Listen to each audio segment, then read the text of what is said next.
अंगना पधारो महारानी, ये मैया अरे अंगना पधारो महारानी, मोरी शारदा भवानी।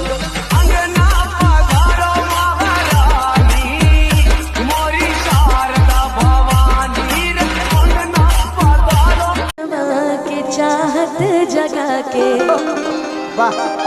कि झूठ प्रीतिया के सपना सजा के, ये सुंदर के लिए है कि दिलवा में घर तू बनाई के उड़ जाइबू ये मैं। क्या नाम है बेटा? ए भाई रुको यार, हम डरावना नहीं खुले लगा भाई। ये बच्चा खो गया है, जिसका भी हो प्लीज मंच से आकर ले जाइए। इतना नन्हा मुन्ना बच्चा को कैसे छोड़ते हैं आप लोग, इतना लापरवाही जिनके